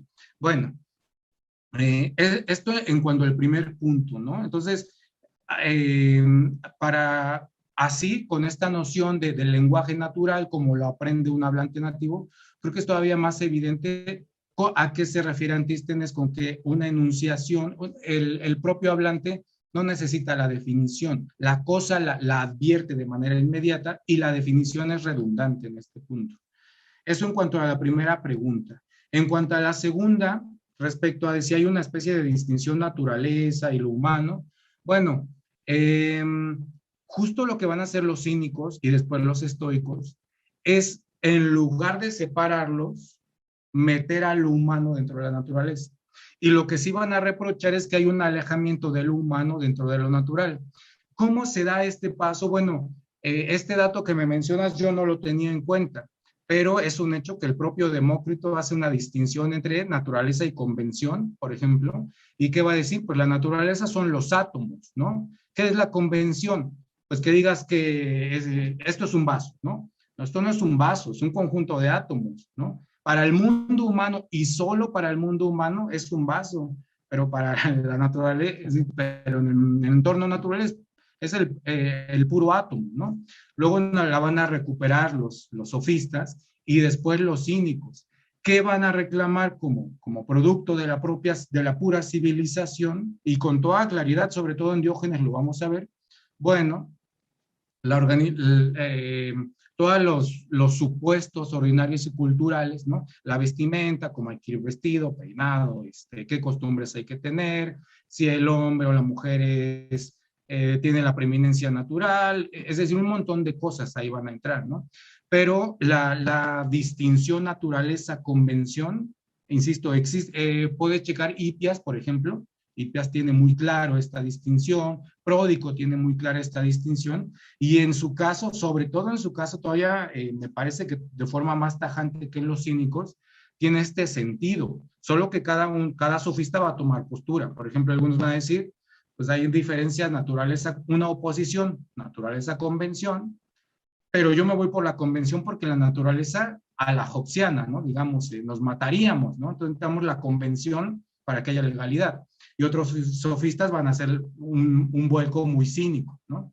No, necesitamos la naturaleza porque solo en la naturaleza vamos a estar privados de toda esta convención que pues termina por no reflejar mucho de lo humano, ¿no? De la bondad humana. Ahí hay una especie de axioma ético. El hombre es bueno por naturaleza, ¿no? Pero un poco en esos términos, ¿no? Entonces, no es que los cínicos opongan simplemente naturaleza a lo humano, sino que oponen la naturaleza a lo convención y tratan de arrebatar lo humano a lo convencional para meterlo en la naturaleza, ¿no? Entonces, en esa naturaleza hay mucho desarraigo y hay mucho de estas que señalamos como locuras de un Diógenes, ¿no?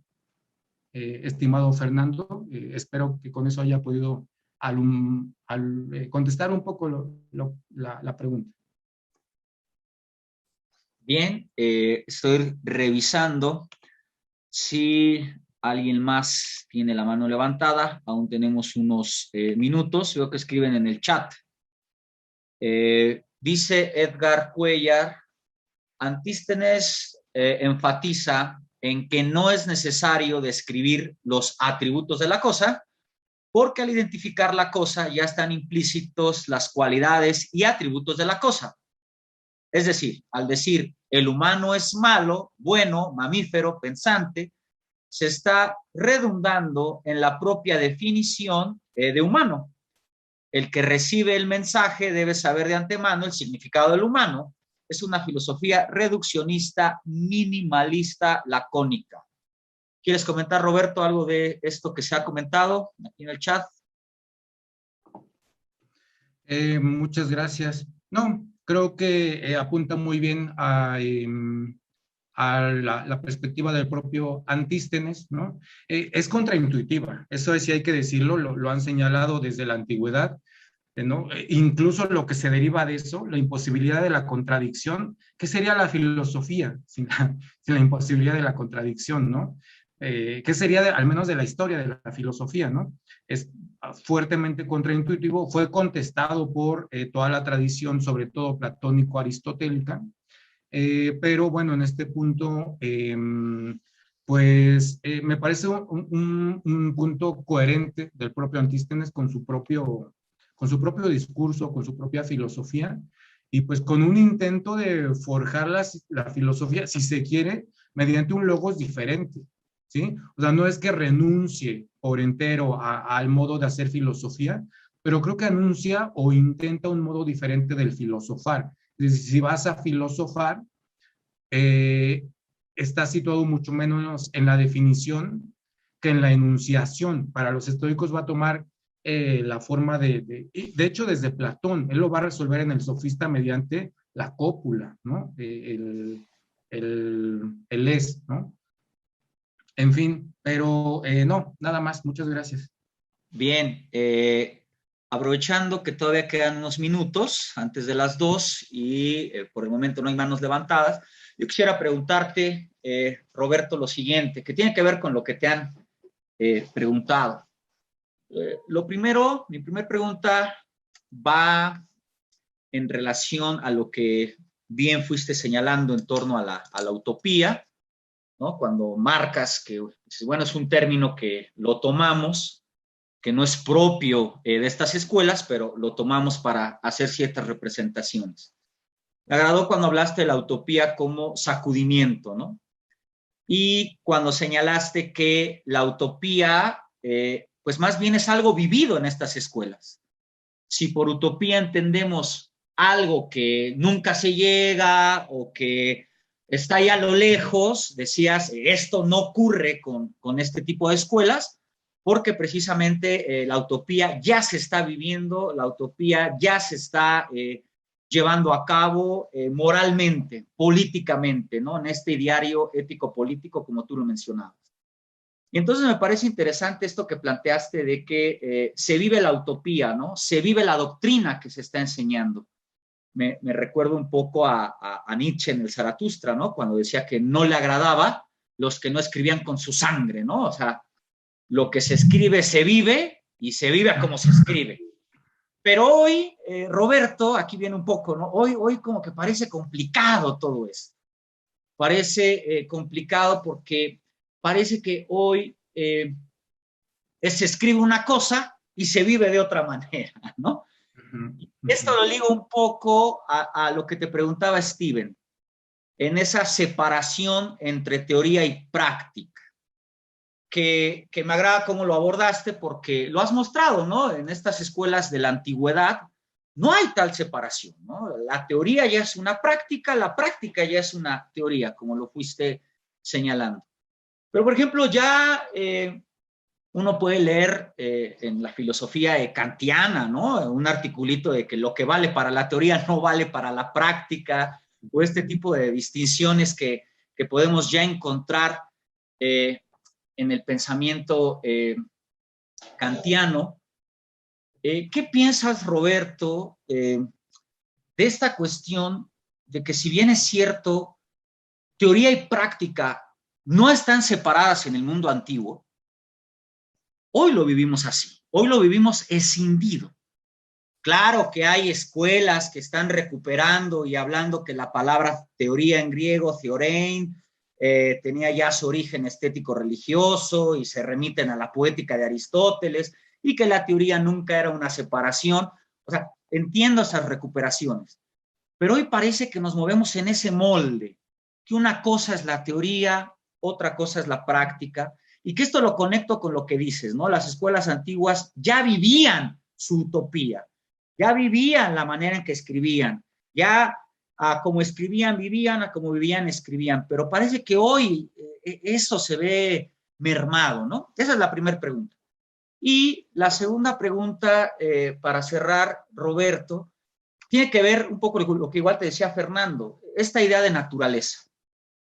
A ver, yo hago un símil, no es que sea igual, no es que sea igual, pero es un poco para entenderlo. Por ejemplo, podemos entender en la modernidad, pues esta idea de naturaleza mecánica, ¿no? La naturaleza concebida de manera mecánica, donde podemos hablar de que se puede explicar a partir de causas, de una cadena de causas que impulsan. Entonces entendemos la naturaleza de manera mecanicista. Pero eso nos llevaría a entender también a un tipo de ser humano desde un ámbito mecánico también, ¿no? Explicar al ser humano mecánicamente hablando.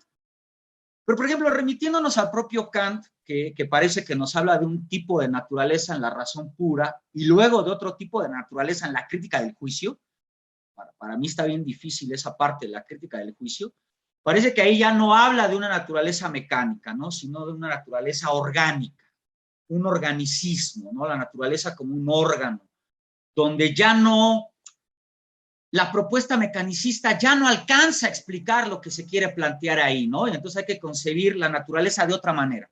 Bueno, ¿esto por qué lo señalo? No para hablar de Kant ni nada, sino para que se me permita hacia dónde quiero preguntar, ¿no?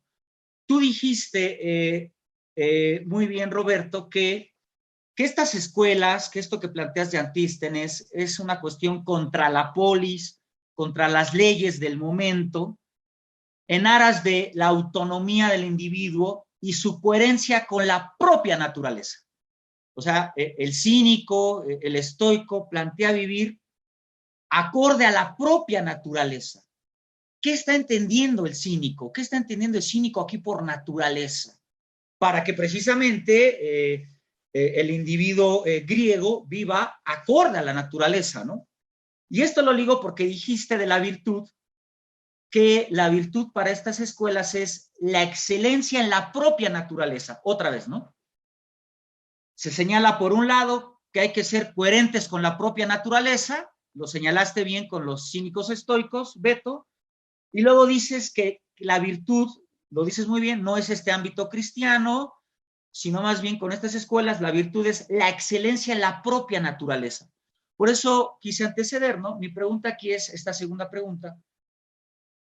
¿Cómo están concibiendo la naturaleza estas escuelas, ¿no? La cínica, la estoica, porque parece que a partir de cómo se concibe la naturaleza estamos concibiendo un tipo de ser humano. Bueno, adelante, Roberto, son esas dos. Gracias. Voy a tratar de contestar pues lo más breve posible porque veo que hay otras participaciones y esperando de tiempo. Bien, en torno a la cuestión de la práctica, bueno, esto que mencionabas respecto de la práctica y hoy cómo cómo lo vivimos, ¿no? En esta separación, ¿no? Yo no creo que es algo que es, bueno, cuando me lo he cuestionado, yo creo que es algo que solo se puede hacer desde el fuero interno. O sea, no es posible instaurar una cátedra de filosofía para que puedas practicar, ¿no? Es decir, finalmente somos herederos de la escolástica, y esta escolástica pues tiene mucho de esto. Entonces, pensar que desde ahí es como querer hacer la revolución desde el Parlamento. Pues se vuelve una tomada de pelo, ¿no? No, en todo caso, vale la pena y yo creo que es un poco lo que he pretendido que sea mi labor, ¿no? Al menos en estos últimos años. Haz lo que sea, da talleres muy baratos, haz actividades gratuitas, difunde. Es difícil pasar por estas escuelas sin ser tocado. Es difícil pasar por estas filosofías sin que digas, chispas, y yo cómo llevo la vida, qué barbaridad, ¿no? Entonces, yo también pensaría que o sea, también hay ejemplos en la antigüedad digamos, discurso que rebasa la propia práctica, un discurso que no refleja la práctica, ¿no? Sé que a muchos les gusta Séneca y que somos amigos del estoicismo gracias a Séneca, pero pues Séneca rogó al emperador para que lo devolvieran del destierro, ¿no? Cuando habló siempre de ser un estoico, ¿no? En toda circunstancia, mantenerse incólume. Entonces, bueno, la única respuesta que se me ocurre por ahora es esa, ¿sí? Otra vez en términos justo muy autonomistas, pues difunde, y supongo que cada quien le hará si estas escuelas tienen razón, yo me he puesto un disyunto, si estas escuelas tienen alguna razón, a quien toquen lo cambiaran, si no, pues capaz que me equivoqué toda mi vida, tampoco pasa nada, ¿no? Pero solo esperar a hacerlo desde la cátedra, empezar a hacerlo. Imagínense que se instauraran nuevas cátedras desde la secundaria de enseñanza de la filosofía. Es de repente un poco creer demasiado en que lo puedes manejar todo, ¿no? En que puedes hacer desde la institucionalización cualquier cosa, y no. No, yo pienso que lo mejor que le puede pasar a estas escuelas es empezarse a mover a nivel de suelo, que ya le pasó a los estoicos, ya le está pasando también a los epicúreos, sobre todo a los estoicos, ¿no? Ya mucha gente se ha vuelto estoica y son personas pues comunes y corrientes, ¿no? Ahora lo que hay que hacer es decir, bueno, ¿te gustó el estoicismo? ¿Qué crees? Pues ni Dios ni la providencia, ¿por qué? Entendían cosas muy diferentes, ¿no? Ni la virtud, ¿por qué esto, no? Creo que es lo único que en mi caso queda hacer, pero es que no hay modo. Yo creo que es algo que, yo por eso mencioné a la URSS y a los anarquistas, porque yo creo que es algo que no quedó claro desde el principio. ¿Cómo vas a obligar a alguien a la libertad? ¿Cómo vas a obligar a alguien a la revolución? ¿Cómo vas a llegar a un lugar a decir, bueno, con permiso te voy a liberar? Pero, ¿y mi consenso dónde está? ¿No? Entonces, creo que, y seguro mi pensar es muy utópico, seguro que sí, ¿no? Pero las otras opciones me suenan sumamente autoritarias, sumamente, ¿cómo decirlo? Creo que confían muy poco en las personas, ¿no? Entonces, bueno, creo que por ese lado yo sigo, mi mente está muy pensada todavía, si se quiere, por los estoicos, acaso, ¿no? Pero yo pensaría que es la única posibilidad. En cuanto a lo segundo, ¿no? Es muy importante esta pregunta porque, pues, si finalmente hay que vivir de acuerdo con la naturaleza, ¿cuál es esa naturaleza, no? Solo que lo que yo noto cuando se hace esa pregunta es, bueno, se parte de la naturaleza es algo, entonces, según sea ese algo, yo voy a hacer, ¿no? Como cuando llegamos a un paraje natural, ¿no? Si nos dejaron alguno, porque en algunos lugares hay muy poco de eso, ¿no? Llegamos a algún lugar y decimos, vine a estar en contacto con la naturaleza. Creo que un cínico diría, ¿y el resto del año qué? ¿Tuviste en contacto? ¿Tú eres una máquina? ¿Qué pasa? ¿No? No, un cínico te dirá, estuviste todo el año en contacto con la naturaleza, ¿no? Solo que la evadiste de un montón de modos. Entonces yo creo que lo que pasaría en este punto es que un cínico diría, bueno, vivir conforme a la naturaleza equivale primero y ante todo a un autoexamen muy al modo socrático. Y ese autoexamen, que también es muy heraclitio en el sentido de esa invitación a examinarse a sí mismo, esa invitación a girar, ¿no? Mucho menos lo externo que yo mismo, ¿no? Mucho menos, digamos, estar pensando en qué me dicta como regla la naturaleza a cómo me vivo yo, ¿no? Entonces, creo que esos ámbitos más bien reflexivos, creo que darían a un cínico contestaría que esos ámbitos reflexivos darían la respuesta cabal. Cuando me examino a mí mismo, ¿qué puedo decir? ¿No? Descartes podría decir, pues, ¿qué pienso? ¿No? Bueno, un cínico diría, bueno, ¿qué pienso? Y que por lo tanto soy racional. No la única demostración de mi propia racionalidad habita en mi propio habitarme a mí mismo, digamos. Yo lo digo en esos términos, no son términos cínicos, en mi propio autoexamen, ¿no? Entonces, a partir de ahí yo puedo ir perfilando la naturaleza de lo humano, ¿no? Que es racional, ¿no? Sobre todo que es racional, pero que sobre todo su corporalidad no es como la corporalidad de una piedra, ¿no? Posee alma, posee un principio de movimiento, va a decir Aristóteles, ¿no? Pero además, ¿no? De un principio animador, no soy guiado por el puro instinto, tengo la razón. Entonces, la razón, y cuando tomo decisiones pensadas, me doy cuenta de que estoy más contento que cuando no, ¿no? Que cuando me dejo guiar por el puro instinto, etcétera, ¿no? Me lleva, pues, a ciertos estados alterados, incómodos. Bueno, entonces puedo saber que lo más excelente que puedo hacer es estar de acuerdo a mi razón, ¿no? Entonces yo creo que ese sería el modo de aproximarse porque los propios cínicos rechazaron toda teorización en otro sentido, ¿no? Al que decía cosas sobre el universo, sobre los astros, las esferas errantes, le dice Diógenes, ¿y tú hace cuánto que bajaste del cielo, no? Están negados a hacer todo este tipo de teorizaciones, ¿no? Antístenes escribió un sobre la naturaleza, ¿se acuerdan que es común esta forma de titular sus obras para los presocráticos?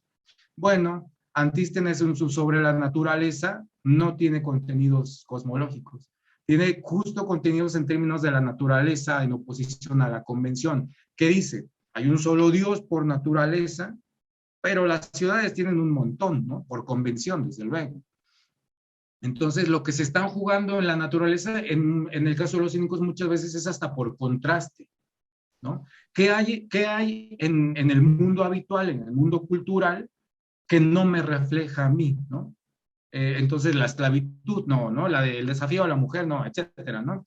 Entonces, yo creo que sería el modo de proceder de los cínicos y yo creo que incluso a mí me gustaría quedarme con eso, porque yo insisto, si estas filosofías no cambian su vida, y lo digo cabal y lo repito cada que puedo, no sirven para nada si no cambian sus vidas, ¿no? Entonces, si esto es mejor una invitación a, bueno, y yo he quedado por hecho tantas cosas sobre la naturaleza, bueno, pues después de esta sesión que nos ofreció el buen Roberto, ¿qué tal si nos vamos a reflexionar un poco eso antes de colgarle todas las antropologías que se nos ocurren, ¿no?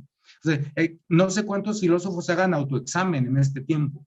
No sé cuántos estén mucho más confiados en las teorías o sociológicas o antropológicas o filosóficas, ¿no? Y cuántos digan, a ver, vamos a cotejarlo conmigo mismo, yo cómo me siento, ¿no? Este es un poco el proceder y yo creería que en eso se va tejiendo la concepción de lo humano, ¿no? Para no utilizar ese vocablo hombre, de lo humano, de la naturaleza humana, ¿no? Que no es ajena a la naturaleza universal, sino que es expresión y parte de esta, estimado Mario. Gracias Roberto. Para cerrar, tenemos la pregunta de Jesús Ayala. Adelante, Jesús Ayala. Sí, claro, hola, ¿cómo están? Buenas tardes. Mi pregunta iba un poco a los fragmentos que se citaron y también un poco en la sintonía de la pregunta cuestión que hizo Fernando, de una cierta interpretación moderna, jurídica sobre los términos. Yo creo que para evitar eso quizás sería importante de entrada establecer una distinción clara entre temis y nomos, porque en griego no son términos iguales, y Homero en la Ilíada, de hecho, perdón, en la Odisea, lo que dice de los cíclopes es atemisto, y nunca diría que son anómicos, porque nomos es de hecho el término que hace referencia no solamente a una legalidad jurídica, sino sobre todo a los usos y las costumbres. Por eso Platón no, su texto no es, las leyes no es temis, sino hoinomoi. Entonces creo que quizás habría que pues enfatizar en ello, porque cuando en esta traducción se señala ilegales y colocan paranomus, en sentido estricto el paranomus sería para, lo que está más allá en otro lugar, sería lo que tiene otras costumbres simplemente, no lo que sería lo ilegal. Lo ilegal en sentido estricto, pues una cierta traducción sería atemiston, ¿no? Eso sería ilegal. Y luego en esta misma traducción que citas, en la último párrafo, anomía lo traducen por falta de legalidad y también por desigualdad. Entonces creo que ahí el traductor se está tomando muchas licencias que pues pueden afectar a la interpretación del texto, ¿no? Entonces quizás habría que pues tener un poco de cuidado para que también nuestra interpretación conceptual sea la más adecuada. Eso, gracias. Está cerrado tu micrófono, Roberto. Muchas gracias, Jesús, por notarlo. Sí, en efecto, utilizan atemisón, ¿sí? Y también habrás notado, también lo puse ahí en cursivas, entre paréntesis, que es constante estar equiparando estas dos cosas, es decir, la propia cita de Antístenes, y me permito leerla, pues va a decir, ¿dónde está? Para no muy... va a decir en el segundo párrafo, los desmesurados, hiperfialoi, son los de una gran naturaleza corporal, puesto que es un vocablo del grupo de los disémicos. Los carentes de normas, afemison, son los que no utilizan leyes, ¿no? Y el término para leyes es nomos, ¿no? Entonces, gracias desde luego por la aclaración. Yo creo que la cuestión de la oposición a las convenciones o de no tener legalidad o no tener leyes es un tema muy cínico y que sí viene consagrado desde la antigüedad, ¿no? Insisto, basta esta revisión básica del texto para ver que en el propio texto se está equiparando el afemison con el no tener o no hacer uso de leyes, ¿no? Entonces, y es importante notar esto porque, bueno, a mí francamente a veces se me pasan los términos, pero en este caso para mí fue importante consultar el griego, en este caso la obra de Gian Antoni, los fragmentos de los cínicos, porque vale mucho la pena.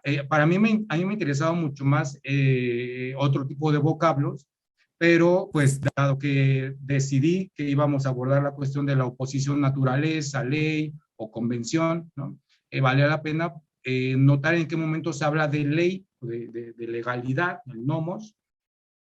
Y bueno, para cerrar, como lo veremos en las siguientes sesiones, sobre todo con los estoicos, ellos no van a decir, no van a hablar de la no legalidad, o van a actualizar el término ley para utilizarlo como ley natural. La única verdadera y existente es la ley natural, ¿no?